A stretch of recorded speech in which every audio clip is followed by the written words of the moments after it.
What's up, everybody? Welcome to We Have Cool Friends, the cool show where we interview our cool friends about the cool things they're doing. I'm Greg, and this is my cool friend, Jennifer Hale.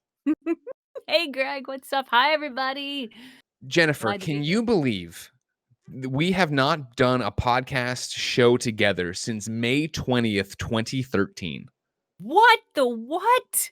I'm sure there's been a panel or something I'm forgetting there, but that's when you came to Up at Noon, and we hung out all day and did that. But since then, we haven't. Fun. I know, right? I had such a good time. Well, I'm glad we're here because I'm glad you could make the time. Yeah. I had such a good time there. That's the thing about it. 2013, 7 years to 2020, and you've just done nothing. You have not had any work. I don't know what happened to you. You just became irradiated. Nobody wants to work with. I don't like to do anything. I like to just sit around and do nothing. Just slow it down, right? Jennifer, if somebody doesn't know who you are and hasn't immediately recognized your voice, how do you introduce yourself to people? Who are you? Hi, my name is Jennifer Hale, and I've been stuck like this since I was about 8. No, I'm a voice actress. I'm an actress who primarily does voice work. I'm a singer. I'm a songwriter. I am best known for cartoons, video games. You wouldn't know me from commercials, but I've done a ton of them. Yeah. Really? I didn't know that about you. Yeah. You're in the commercials. What commercials would I know you from? Man. Yeah, I'm sure. That's the thing. Well, that's the joke. If you don't know Jennifer Hale, which you have to, I mean, you're recognized by the Guinness World Records, right, as like the most prolific female voice actress. Like, if you don't know her, go check out her IMDb and you know it. Because I think it is that constant surprise with you of course, I think of Jen Hale, I think of FemShep. I think of Commander Shepard, right? You were my voice throughout the entire Mass Effect trilogy. That's how it is. But then to play FemShep. It's true. People with taste. You know what I mean? Gender aside. I love you, Mark Meir. Mwah. No, it's too late. We can bury him. Don't worry. It's over. Don't worry.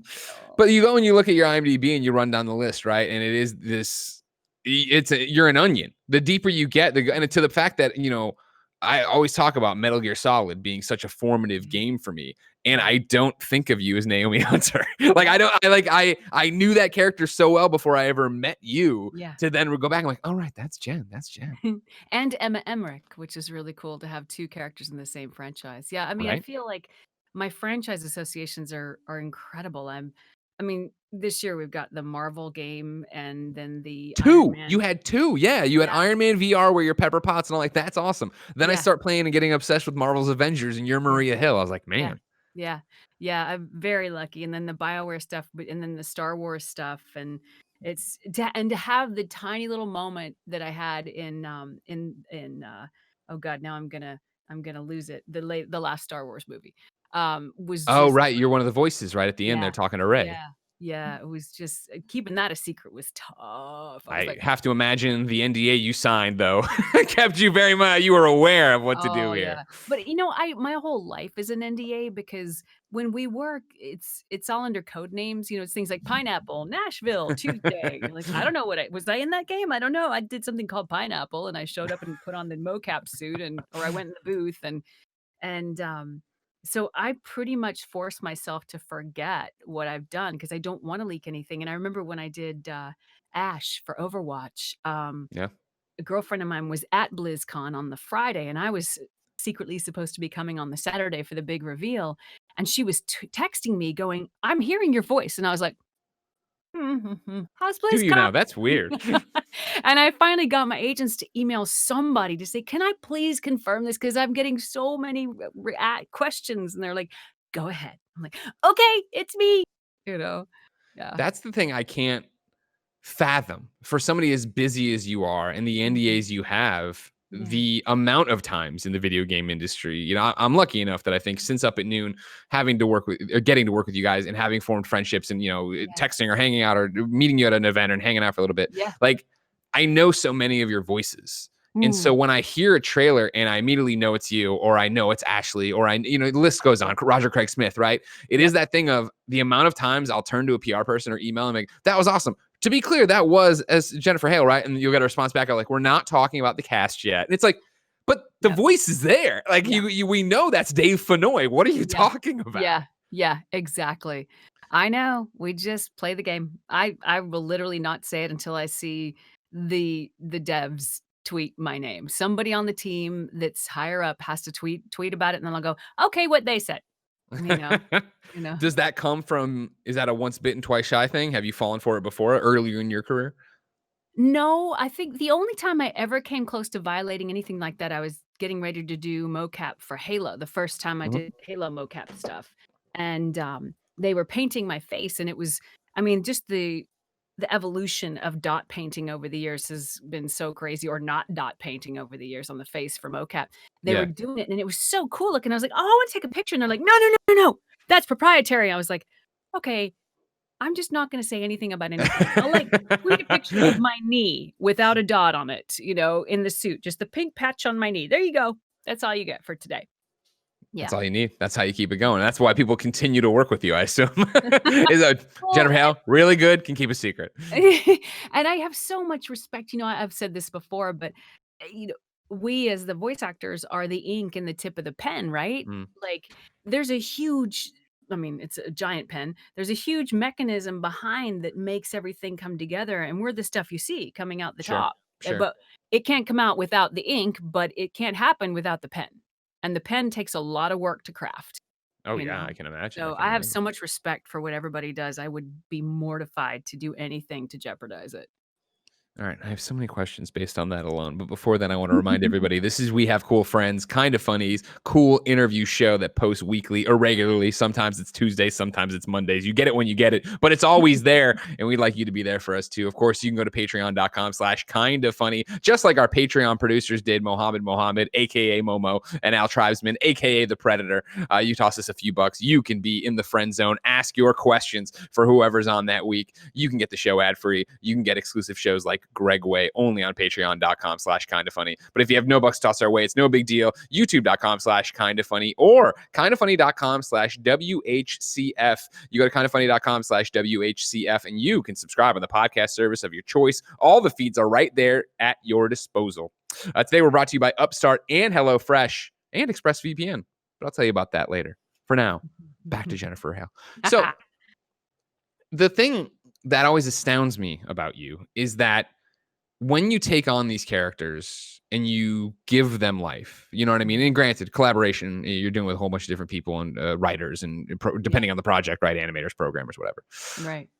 You then enter into our lives, the gamers, the people who are, anybody who's consuming the work that you've made. How do you then keep it straight when you go to a convention and you Mm. go talk to people? Because it is that, even today, tweeting that you're going to be on the show, it's a different touchstone for everybody. Everybody posts something different. It's not universally FemShep. It's not universally Naomi, right? It's something different every time. How do you God, it's keep that totally straight in your head?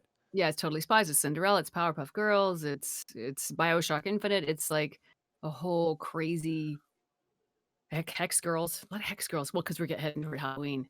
I just Dory it.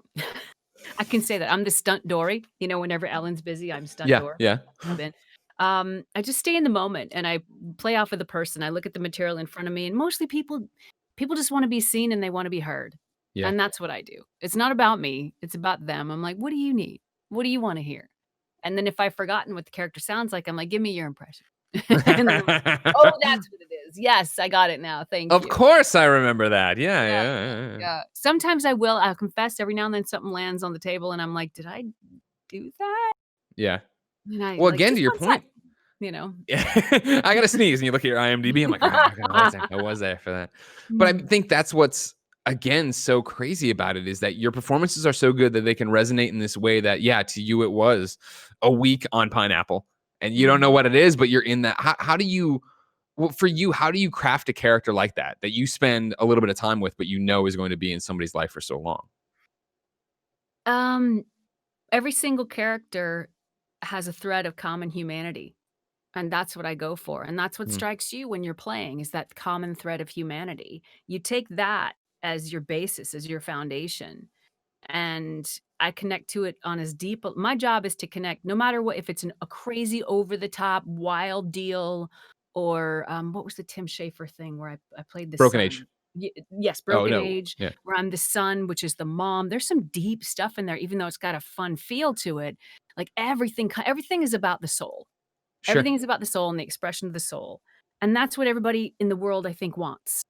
And so if I can do that through that filter that the writer created to create that being, then the next level, there's that soul level, and then there's the circumstance level. Who am I? What behaviors are allowed in this person's life? What behaviors are not? What tonalities are? What emotions are? Sure. And then what's the circumstance? Who am I talking to? What do I want? I just dive in as hard as I can to every moment, no matter who I'm playing, and give that character their 1000% due, so that you guys can have a full experience on the other side.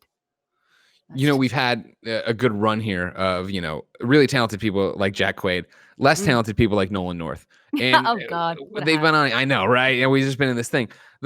You talk about these characters you're coming in and giving life to and finding that common piece of humanity, right? Mhm. How do you tackle something like an Iron Man VR where you are Pepper Potts? And Mm, obviously, there's this history for comics. There's the Gwyneth Paltrow movie version. mhm. Do you try to consume that, or do you just sit down with the script and try to find your own voice? I can't be Gwyneth Paltrow. I Yeah, can't be anybody but the soul that I was given, the vessel that I was given. Um, I will take things from those previous presentations in terms of the world and the structure and behavioral, expectations, like the way Pepper Potts dresses, the way that she walks, the way that she sure, deals with Tony and their history. They're very specific and very clear, and they come from the world. I like to go back to original vibe as much as possible. And then that gets filtered through the heroes of these things, which are the directors to me, like Chris Zimmerman was our guide on that one, and she's responsible for so much of pop culture. And then working off of Josh and it was in Chantal. I don't put a lot of thought on the other stuff because that's about me. It's about sure. how I look and how I'm doing, and that is the last thing I need to be thinking about. Yeah. That was something I thought was interesting in Nolan's episode when he talked about it, right? Of coming in, sitting down, and no, checking all that at the door and not Mhm. thinking about how he should act, thinking about how he would act. Like being in that Yeah. moment and not Yep. thinking, "Oh, well, this was how this I've seen this interpretation before," or hearing Yeah. somebody through the wall during an audition and they did something like get that out, go out there and be authentically himself and come out that way. Yeah, because you only have like, we all have, if you think of it in terms of music, we all are a note. We all Mm, are a pitch and a resonance. And if we try to be somebody else's, we're gonna be sharp or flat, we're just gonna be off. And when we come back to us, it just rings, you know? okay, okay, okay. Tell me about To Sleep in a Sea of Stars. Mm, This is a book out right now, and you did the audiobook version of it, correct? I did. I've never, ever done an audiobook, but I met Christopher at, Supernova in Australia, a few years ago, and, we chatted. He was great, and he mentioned he was working on a book, and he might one day want me to narrate. And I was like, "Sure, that sounds like fun." And because people have great ideas all the time, but they're not always able to be followed through on. And then Sure. a few months ago, he got a hold of me through DM on Twitter, and was like, "Would you consider this?" And I was like, "Well, just know I've never done one, but I'm happy to give it a shot. I've listened to a few, but I would love to give it a shot." So I sent them in a sample and we figured out how we were going to do it. And at the time, I was actually busy building this booth.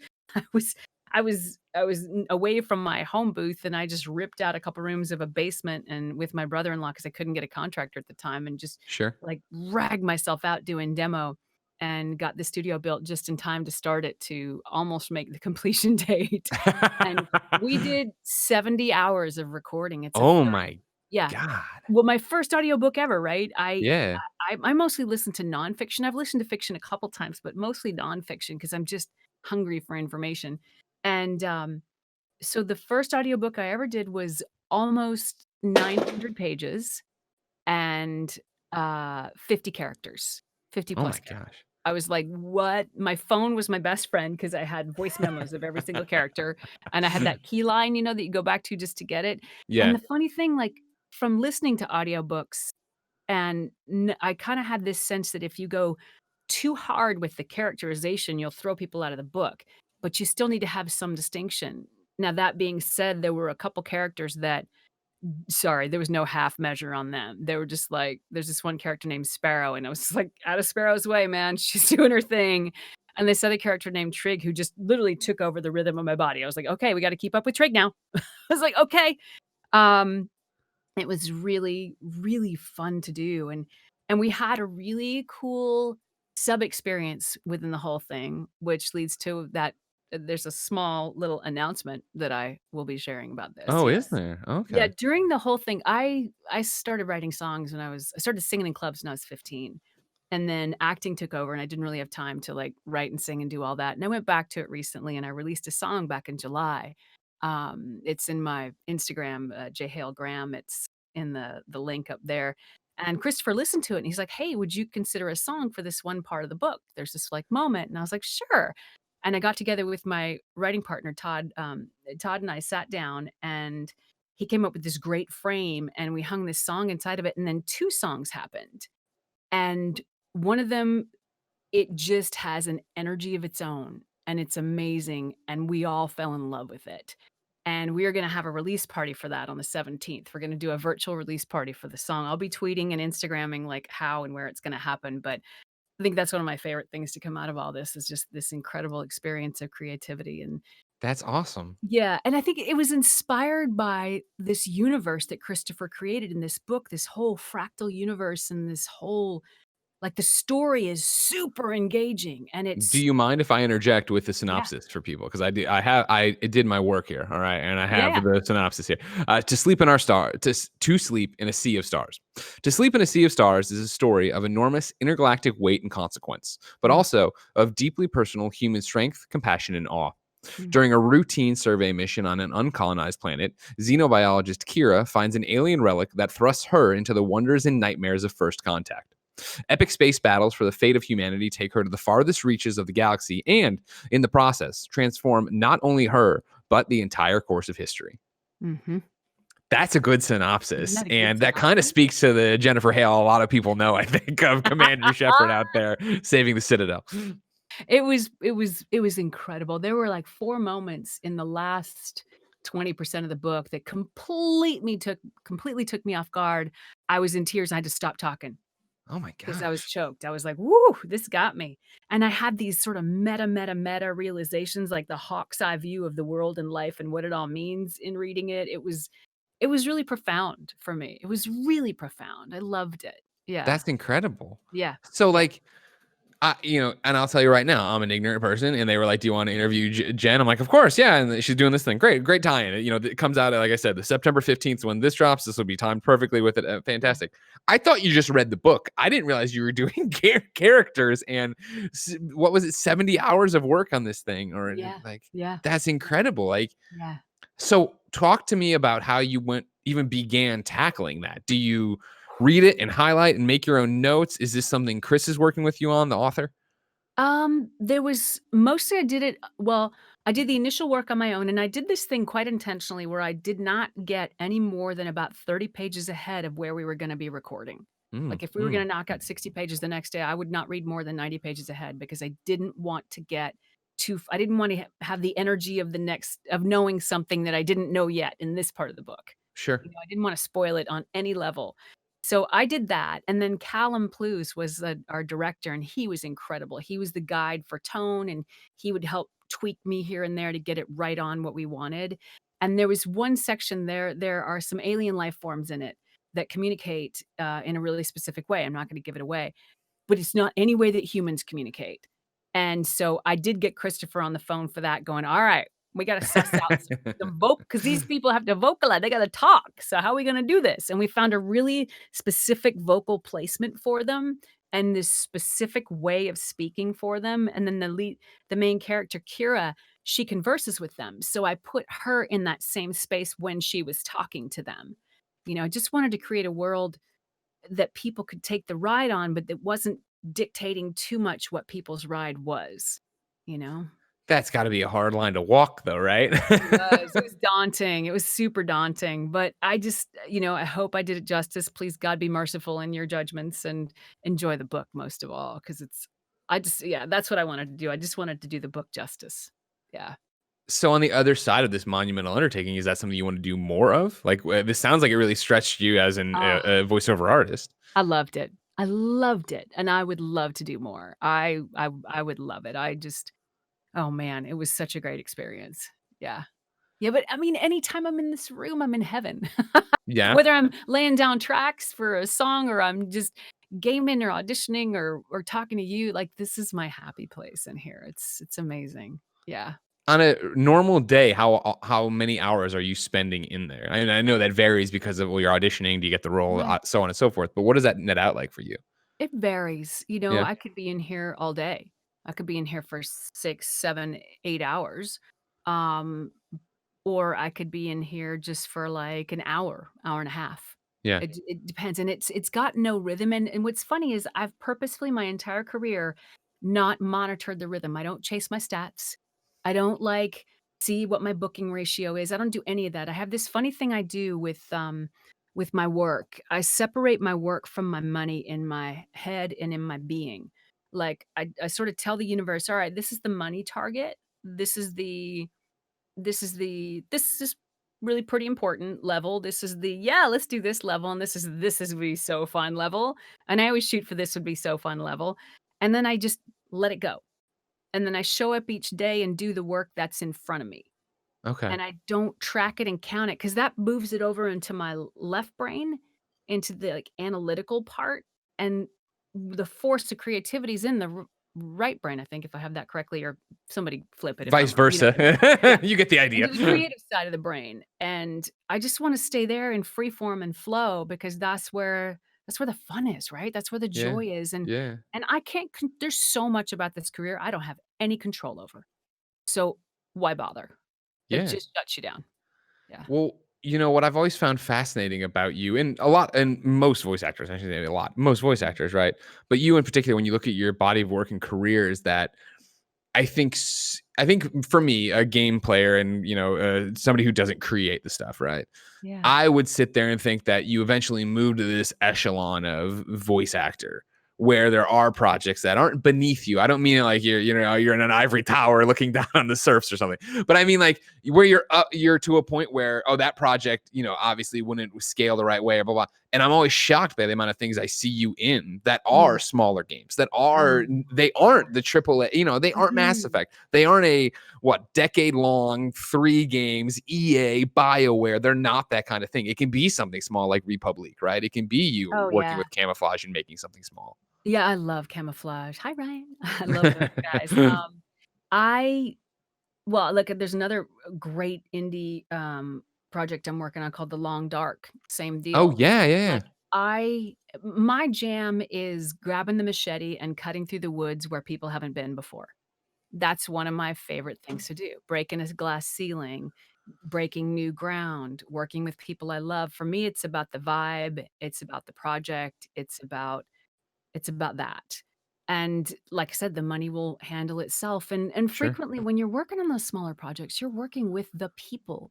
You're not dealing with a corporation. You're not dealing with, and I have a whole beef with corporations and what they're doing to our world, what they've done to our world that we're now seeing the consequences of all over the yeah, place. yeah.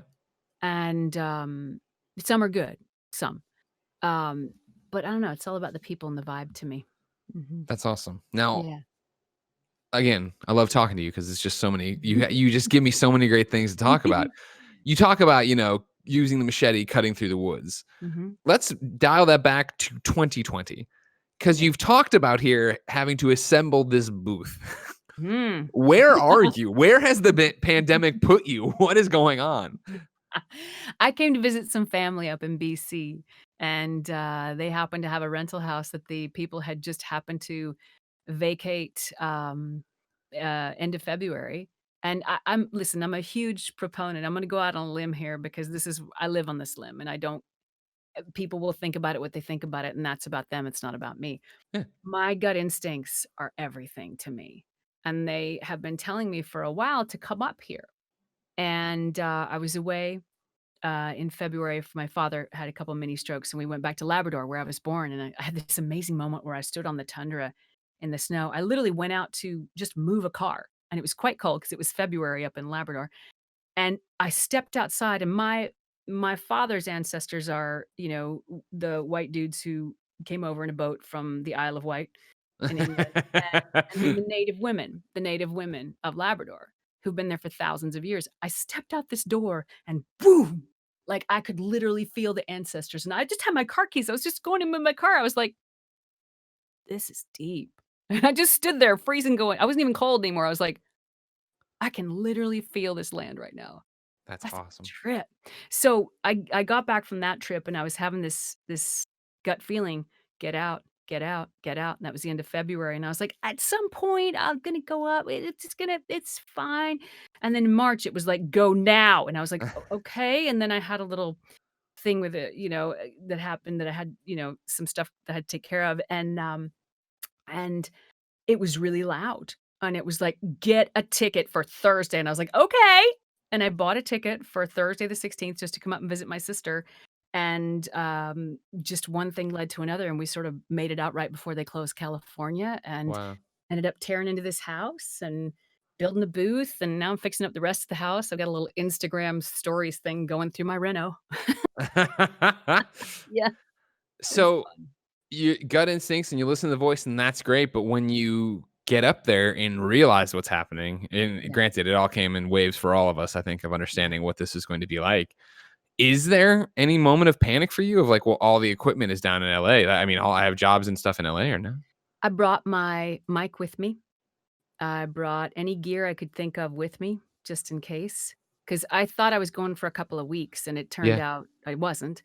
And then just ordering online. There's Yeah. online ordering, Yeah.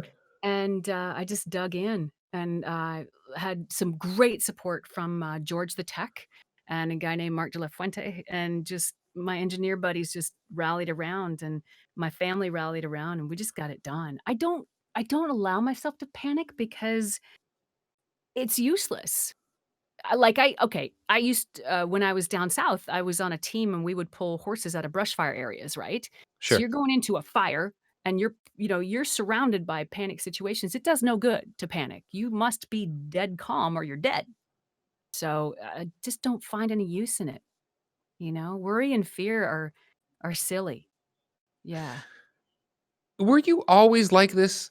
No. You have this like sage-like wisdom. You know all this Mhm. stuff. You have this connection to the ancestors and stuff. That's just incredible and amazing. And it's what I always think of when I think of you is what and like why I think you nail you brought a broken age, right? You nail Mm. that character so well because you're in why I'm gonna not read this book. I'll listen to you read it to me. It's because your Thank you. voice is that soothing. It's all gonna be all right without saying it's all gonna be all right. Like where does that come from for you? Well, it comes I grew up in a really difficult situation. I came out of a pretty nightmarish childhood. And the Buddhists say you pick the family you're born into for what they can teach you. And I picked the high challenge family and I got to learn all kinds of stuff that normally a lower middle class white chick would not know. And their gifts, my level of compassion, my coping skills, my iron core, like I don't know. I have a mentor, his name's Jim Fortin, and he's fantastic, and he has this great saying, which is, "Everything always has been, is, and always will be just fine." So if you dial up to that hawk's eye view, like, is this gonna matter my sister's like, "Is this gonna matter in 6 months or 2 years?" "No." "Okay." And I have a real experience of what that does to your body when you worry. My body will not put up with BS. It will not put up with BS food, BS behavior, BS emotions, like, it just won't do it. It's like, "Eh." I'm like, "Okay, sorry." This was a So mistake. I'll forget about yeah, and it. I'm ultimately a really practical person, like, why would I make myself sick with worry? Mhm. Why would I worry, period? Because energetically, what you focus on grows. So why am I calling that in?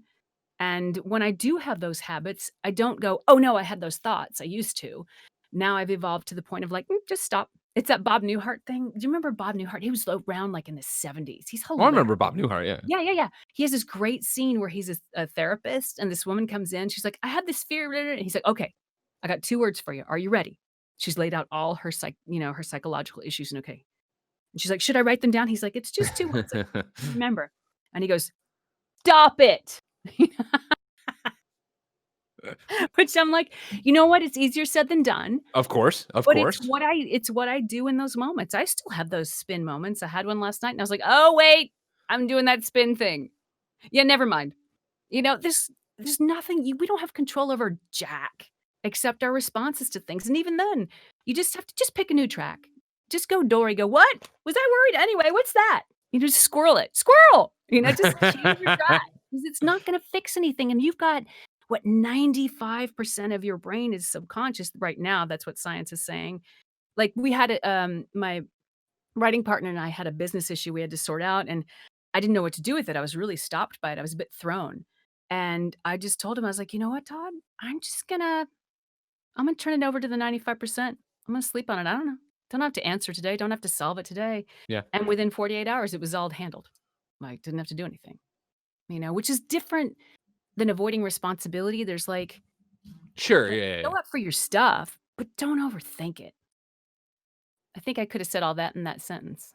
No, but the journey is what matters. We and now Yeah. we have our few words to remember everything by, right? We Yeah, yeah. got there at the end. Yeah.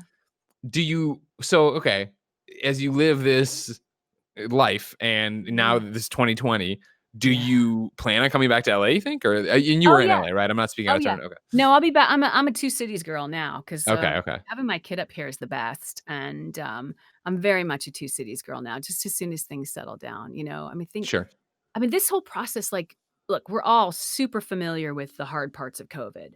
We're super familiar with the suffering of COVID and the difficulty of COVID. I think it's important to also, like, we're missing out on the benefit of it if we don't remind ourselves of the benefits of COVID, which is that we're not hanging out in malls in our spare time. We're Mm, not consuming and feeding those X number of richest families on the planet, who are ultimately the ones who own everything, with our dollars. We're staying home. We're going to parks. We're going to open places. Our main focus is not how can I get ahead? How do I look? Am I ahead of everybody else or am I good enough? Our main focus now is everybody okay? yeah. And that's a really kind of beautiful spot to just stop and go, what really matters to me? I've been on this train, like we were all indoctrinated from the moment we were born. We're a branded generation. Like you've got branded cereal, you've got branded stadiums, you've got branded streets. Like, oh my God, everything's about a company. Yeah. Everything's about feeding them. And like, do you know what your number one asset is that you possess that corporations want? Attention. Yep. Nailed it. It's your attention. Nailed it. Greg nailed it. Yeah, it's your attention. And like, let's take that back. Let's take it back. We have a chance to take it back. So let's do it. Hell yeah. Okay. No, that's good. That's great. So now the other thing then about this room you've created here, and you're talking about this new track you guys are doing the release party for. Do you see yourself doing an album? Is that something you're kicking around Oh, too? yeah. Is that I'm on my yeah? way. And I'm Yeah. just kinda doing it one at a time. I released Never, my first song, and then I'm gonna release this one, and I've got actually 4 or 5 more in the hopper. They're not in the can yet, but they're on their way to being ready, and I'm just gonna pop them out one at a time. I don't need to I don't know. I don't have an agenda for my music except just to get it out and let people hear it because I love it. Mhm. Well, I think that's what's, funny about all this different stuff is that, you go in this booth and you make all this stuff and you create, right? But it is Yeah. similar to what you're talking about of creating for other projects and creating with other people and doing these things. Whereas like the music, I would assume is a creative outlet that is yours. And granted, you have the writing partner, but it is still like there isn't a deadline and there isn't a crunch and there isn't this and we need to do pickups and you need to go here to get in the mocap. It's like when you want to, you get to go do that. And that's got to be Yeah. pretty freeing. It is freeing. It's also the good news and the bad news because, like, I'm a single mom, and my kid is everything, and it's COVID times, and he Yeah. just started school around here, which hopefully that'll stick, and, the ability to go to school, and there's redoing a house. There's all this stuff and working, really, and there's all Sure. this stuff that life requires, so there's a danger of being last on my own list, Yep. So I Yep. put things in place that force me in here, like, I've got these friends hanging on the wall with me to be like, "Hi." It's a lot I'm getting a lot more time with them than when they were in their cases. Yeah. 'Cause I don't Now that play you them. see these guitars Yeah, every day, you're like, like, I got to do "Hi, something. hi." So I'm not ignoring you. I'm ignoring me. Yeah, exactly. But, yeah, I mean, it's pretty great, and I'm I'm just loving it. I don't know, I'm loving this answering the internal call. Yeah. How old is your kid? He's 10. Mhm. Okay. And Yeah. then, yeah, how much of a change was that to have him around, nonstop when this COVID stuff's going on? We're pretty close. We've been tight since the day he was born. I used to take him with me. By the time he was 7, I think he'd done 60 some trips involving air travel because I Oh my just took gosh. him everywhere with me. Yeah. And, then, with school, it gets a little more difficult. But it's education part, I feel the weight everybody feels around that one. Like, good lord. But for me, I don't know. I have a whole take on education. Like the modern educational system was created mostly, I believe, in the Victorian era, is my understanding. Mm.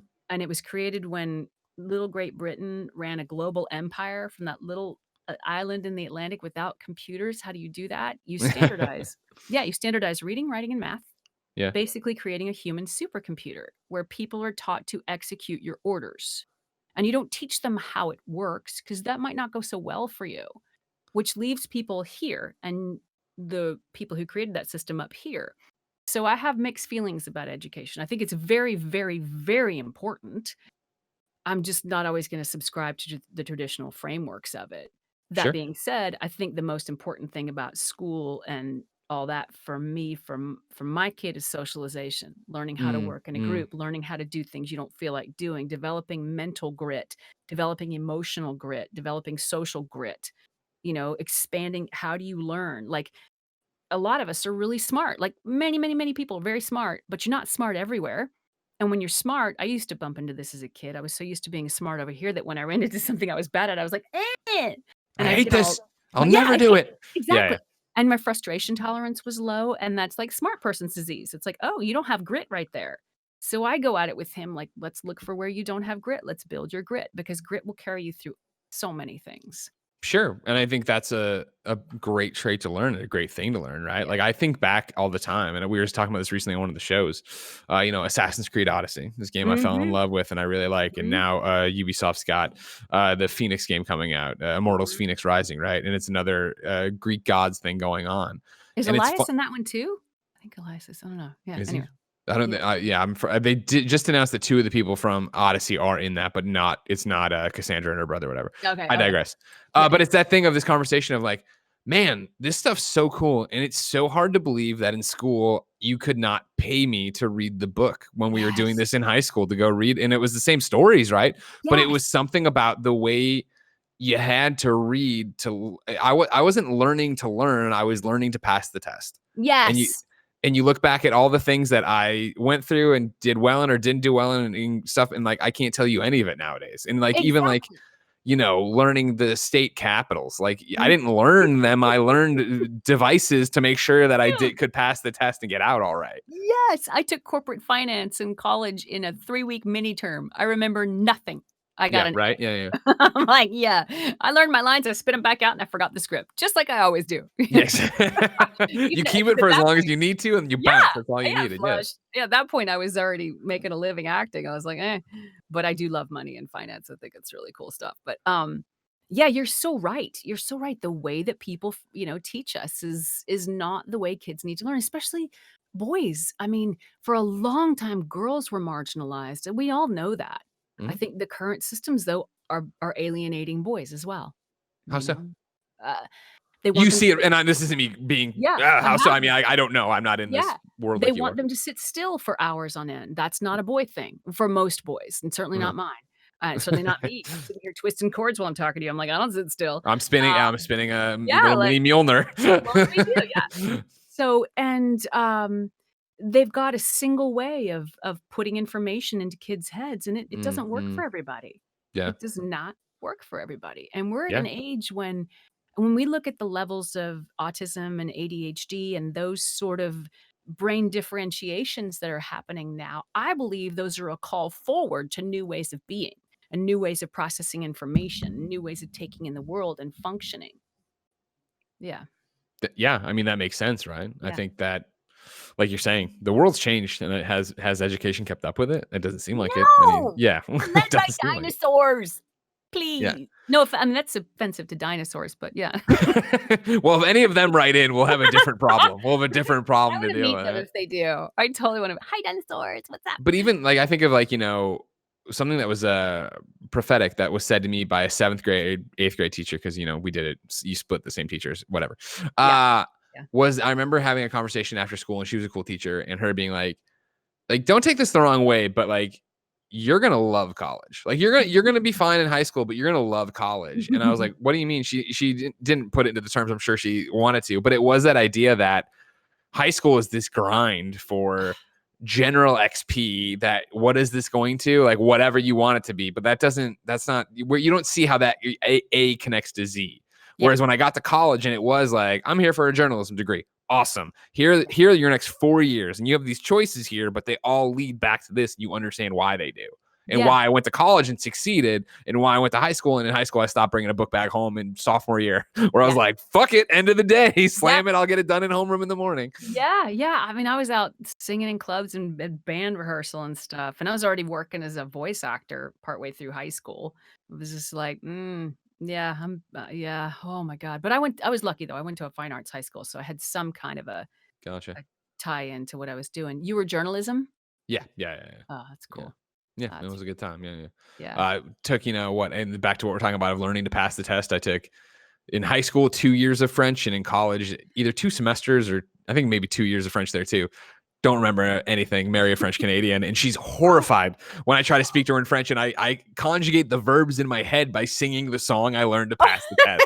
And she's like, "Oh my god," you know what I mean? Although, Like, to be fair, I took 5 years of French and I loved it, and the first time I went to Montreal, I was like, "What is everyone speaking? I don't know what they're saying." It was so different because I learned Parisian French. Is of a course, yeah, yeah, yeah, funny. yeah. I was like, I was like, "What is this? I don't know what these It words was literally are." I like there I came down to breakfast or whatever with her parents one time, and the whole family was there, and I was like, and they were and I was like, "Ça va?" And like, "Oh, ça va bien et toi?" And I was like, "Ah, comme ci comme ça," and the entire place broke out in laughter. And I'm like, "What?" And they're like, nobody in Quebecois would say comme ci comme ça. That's like you own 15 refineries in Paris or something. Like, you're taking us to your fabric shop. I'm like, "Oh, okay, cool." I don't.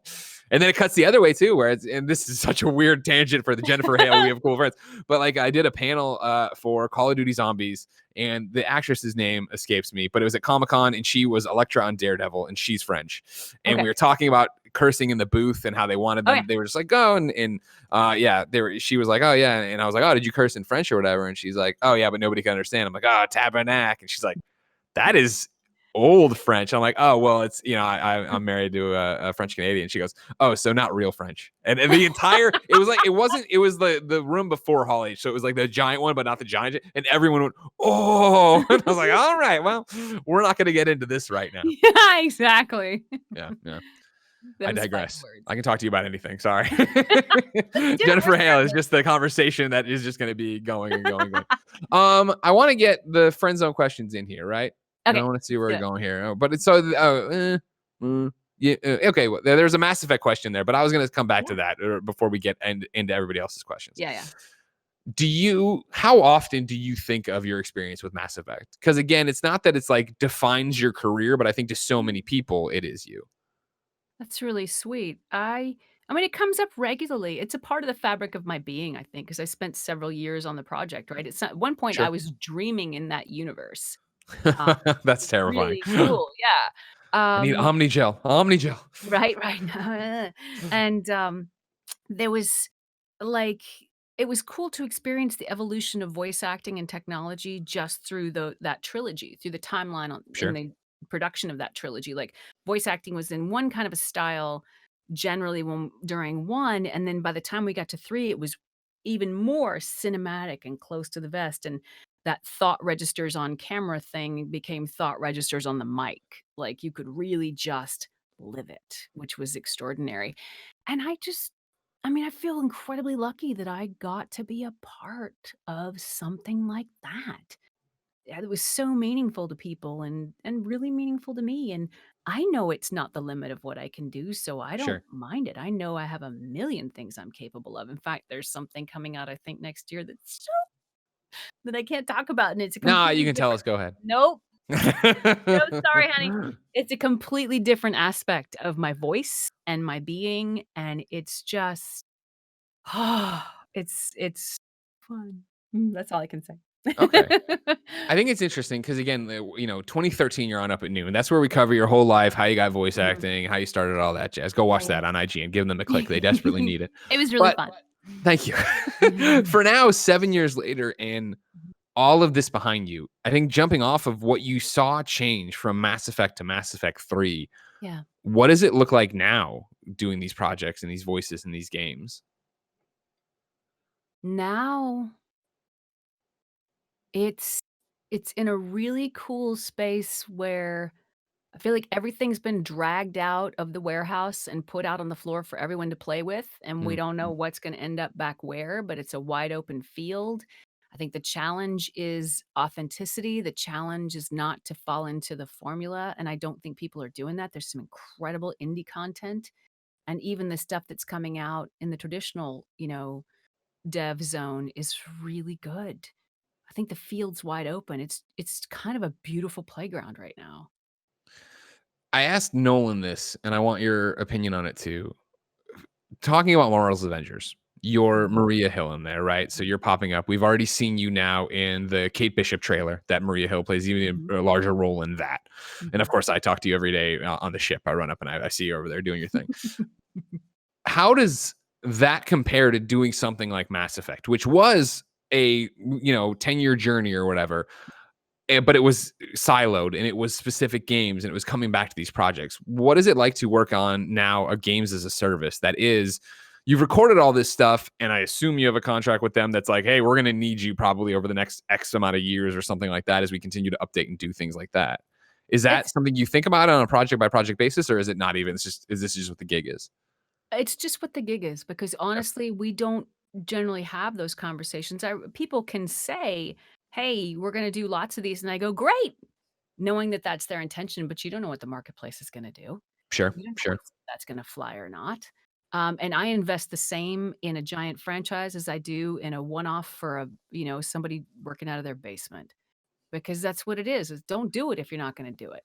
sure, So yeah, it's a different vibe, it's a different feel because the story's different, right? And it's part of a known it's like walking into a Star Wars or something like that. Like sure. Yeah, yeah. you're part of a universe and you know what that universe is and you know where you are in that universe. And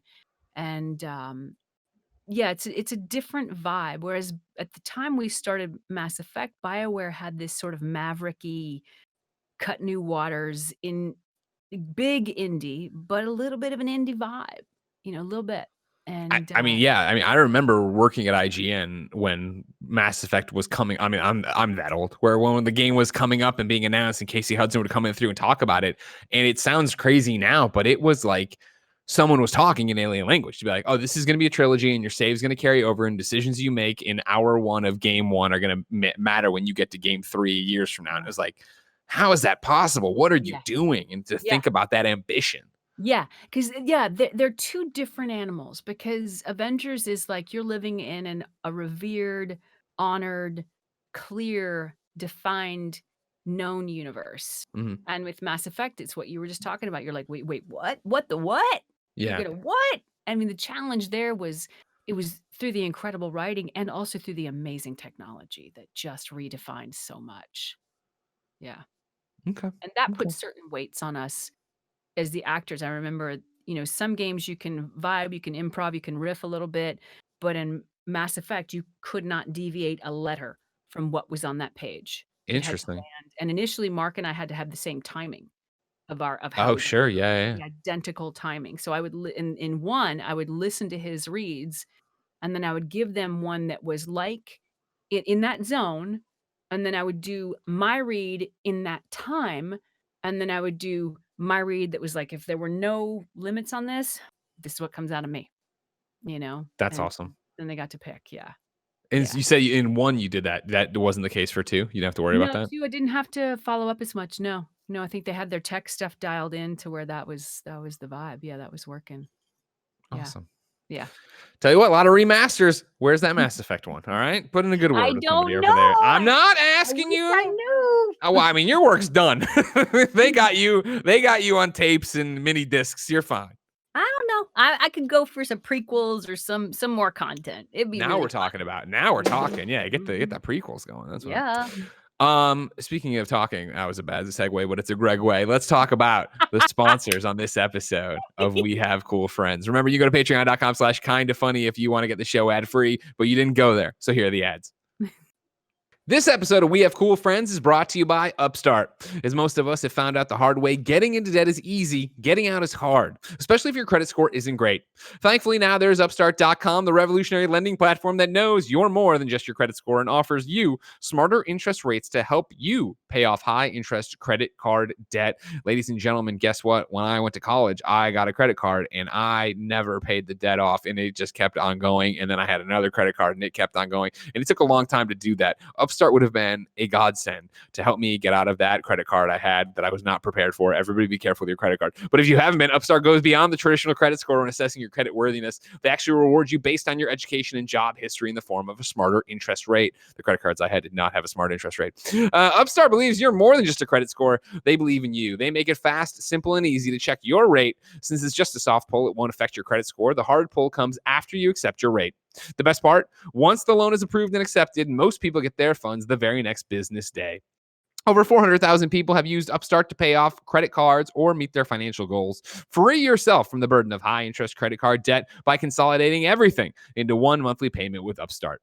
See why Upstart is top ranked in their category with a 4.9 out of 5 rating on Trustpilot, and hurry to upstart.com/morning to find out how low your Upstart rate is. Checking your rate takes only a few minutes. That's upstart.com/morning.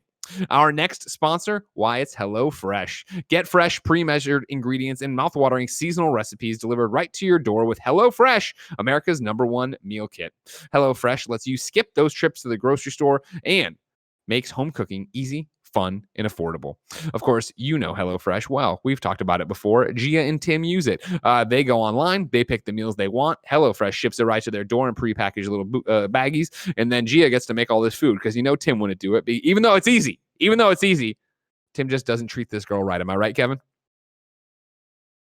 Thank you, Kevin. It's fine, Kevin. HelloFresh offers convenient delivery right to your doorstep for easy home cooking with the family. The recipes are easy to follow, quick to make, and simple steps and pictures guide you along the way on the table in about 30 minutes or even less. You can save 40% using HelloFresh versus shopping at your local grocery store, and it's more convenient too. Of course, like I said, delivered right to your door. Why wouldn't you want to do that? Last I heard, Tim had some great burgers Gia made off of this with a nice ooey gooey cheese. That's right. I didn't say cheeseburger because I say burger. You picture the cheese. You know it's true. I know it's true.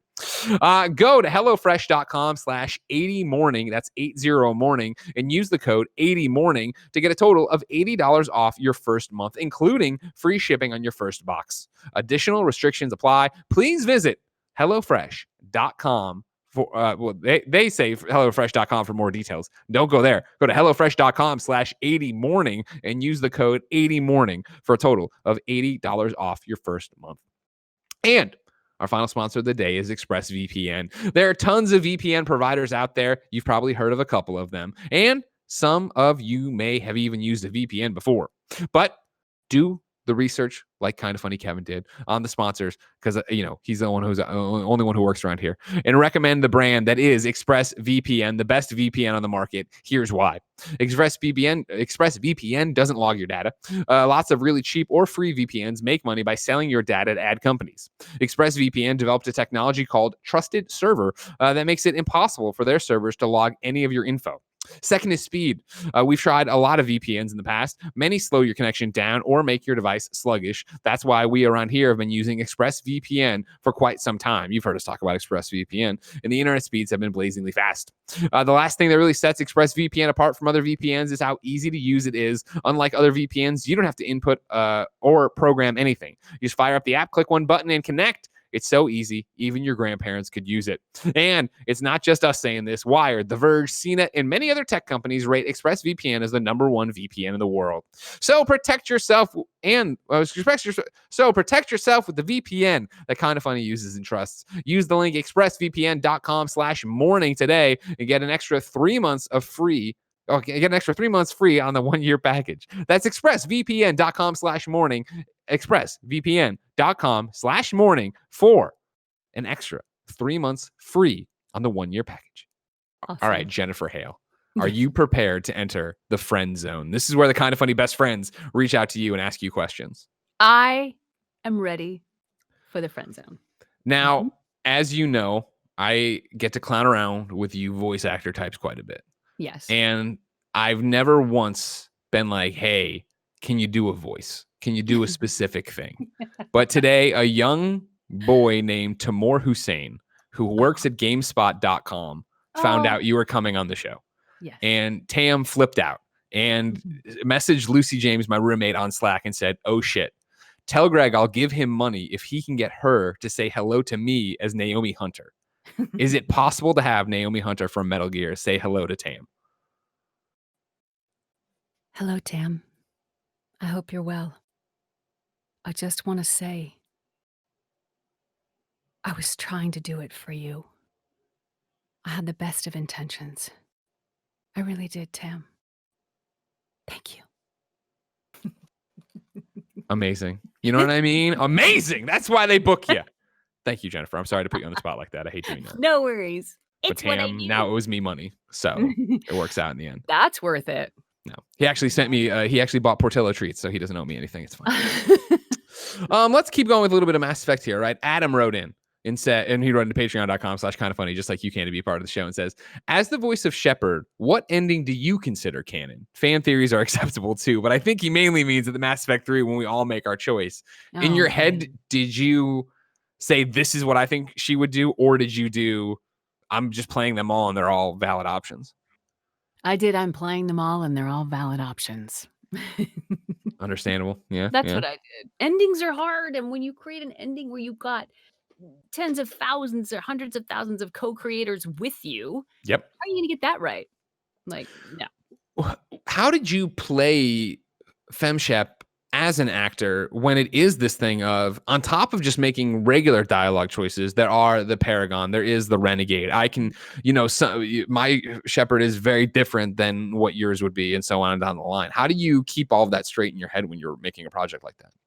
I just tag on to a person's a person, Shepard's a Shepard, and I'm Shepard. Sometimes I'm Shepard in this mood, sometimes I'm Shepard in that mood, sometimes I'm Shepard, because we all have that, right? We wake up on the wrong side of the coffee cup. And we're like, renegade face. And then we're like, oh, I had great coffee today. I'm going to be Paragon. I'm good. I'm all good. I got this, So, but it's the same human at the center of it. Like, it's that whole log in the back of my mind of like, this is who I am. This is the person I am. These are the emotions that are available to me and not available to me. Like with some of the ending stuff, especially the goodbye to Garrus, for example. Ugh. When I was recording that, I hit a moment where I couldn't speak. Like I was completely choked. And I was like, Shepard does not cry. So I had to stop for a second and I had to get it together. And I came back and I shepherded it. And I got it done. And then normally the director would chime in and she would say, Caroline would say, okay, take A or and there was silence. And I thought, oh man, did we lose the connection? Because it was a Skype connection. Yeah. And just dead silence. And Caroline? Yep. Hold on. I was like, yes. Crushed it. And you read it ahead of time. Yeah, you knew it was coming. Right? I don't know. You knew it was coming and we did it. This was cool. So yeah, but it's really that through line of who that person is, and you just hang on to that no matter what, Yeah, totally. Kayla writes in to patreon.com/kindoffunny and says, it was, and I'm going to butcher this name, I'm sorry. It was a pleasant surprise to see you credited for adding the voice of Aayla Secura in Rise. Did I get this? Okay, good. In Rise of Skywalker. Yes. How was that experience of returning to that character about 10 years later since your appearance in the Clone Wars? It was phenomenal. I loved it. She's a wonderful person. She is a resistance fighter, and I love to fight.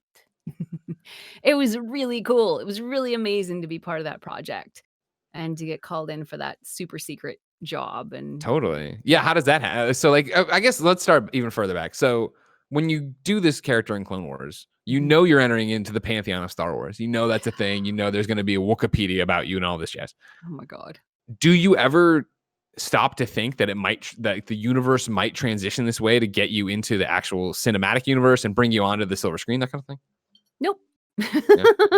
Because that leads down the road of expectation, and expectation is a setup for disappointment. So I just try to stay with what is, and then everything's a pleasant surprise.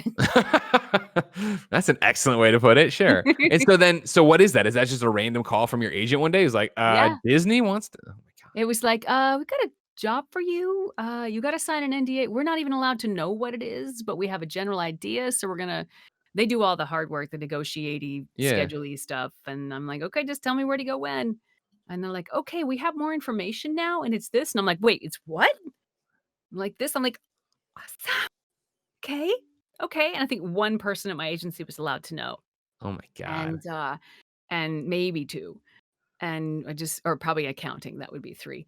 But, yeah, so it was yeah, and then then there's the whole thing of movies go look, I've done a lot of on-camera stuff too, and I'm like, "Yeah, we'll see what survives the See what cutting." actually gets through the cutting room Yeah, floor. if Yeah. you're not in an aha scene, years ago, I did an episode of In the Heat of the Night, and, I think I was still in college, and it was awesome because it was the aha scene. It was the scene of the week where they discovered the dead body, and Sure. I discovered the dead body, so I was like, "I'm not getting cut because I discovered the dead body." Trying to edit around me. Yeah, good luck.